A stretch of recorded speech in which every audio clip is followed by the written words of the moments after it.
Hi friends, ఈ సంవత్సరం వాతావరణంలో వస్తున్న మార్పులను మనం గమనిస్తున్నాం కదా. అవును, భూగర్భ జలాలు అడుగంటిపోతున్నాయి, భూగోళం వేడెక్కిపోతుంది అనడానికి సంకేతంగా నేరేడు పండ్లను చూస్తున్నాము. జామున్ పండ్లు లేక నేరేడు పండ్లు మనల్ని ఏమని హెచ్చరిస్తున్నాయి? ఈ ఏడాది మార్కెట్లలో గత 30 సంవత్సరాలలో ఎప్పుడూ చూడనంతగా నేరేడు పండ్లు కనిపిస్తున్నాయి. చెట్ల నుంచి పండ్లు అక్షరాలా కురుస్తున్నాయి. గత సంవత్సరం కొద్దిపాటి పండ్లు మాత్రమే కాసిన చెట్లు కూడా ఈసారి విపరీతంగా పండ్లు కాస్తున్నాయి.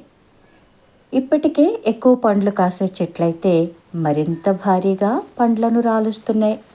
అసలు ఇలా ఎందుకు జరుగుతోంది? అమ్మమ్మలు ఒక మాట చెప్పేవారు.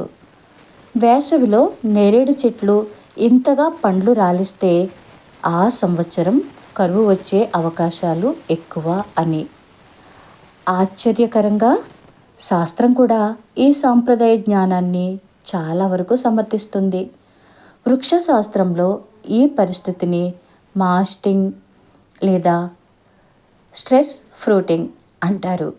అంటే చెట్టు తన మనుగడ కన్నా ఎక్కువగా పండ్లు, విత్తనాలు ఉత్పత్తి చేయడంపై దృష్టి పెట్టే పరిస్థితి.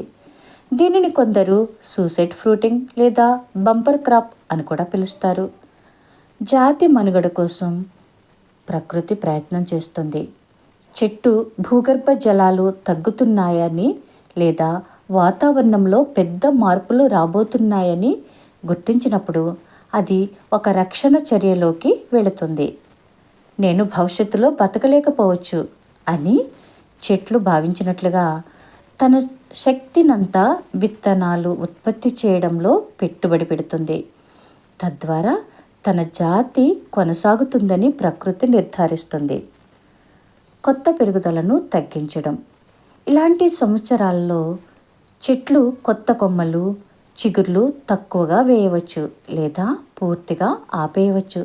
ఎందుకంటే కొత్త ఆకులు, కొమ్మలు పెరగడానికి ఎక్కువ నీరు, పోషకాలు అవసరం. అందుకే చెట్టు తన శక్తిని ఆదా చేసి ఎక్కువ పండ్లు కాయించడంపైనే దృష్టి పెడుతుంది.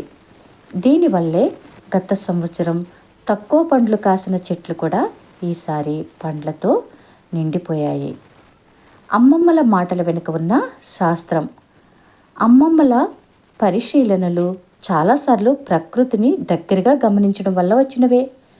నేరేడు చెట్టుకు చాలా లోతుగా వెళ్ళే వేర్లు ఉంటాయి. భూగర్భ జల మట్టం బాగా తగ్గినప్పుడే ఆ వేర్లకు నీటి కొరత అనిపిస్తుంది.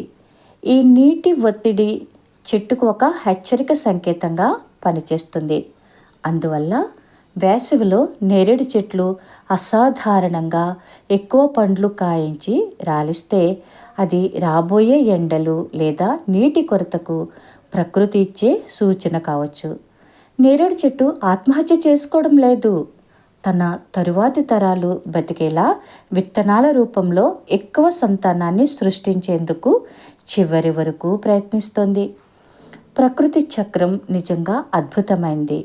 మన పెద్దలు తరతరాలుగా గమనించి చెప్పిన విషయాలు ఆధునిక శాస్త్రం చెప్పే విషయాలతో చాలాసార్లు సరిపోతుంటాయి. కాబట్టి ఈ ఏడాది నేరేడు పండ్ల సమృద్ధిని ఆనందిద్దాం. కానీ ప్రకృతి ఇస్తున్న ఈ హెచ్చరికను కూడా గమనిద్దాం. నీటిని పొదుపుగా వాడదాం.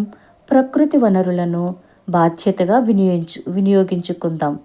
అదే భవిష్యత్తు తరాలకు మనం ఇవ్వగలిగే గొప్ప బహుమతి. ధన్యవాదములు. ఇట్లు ఏపీ ఎన్జీసీ.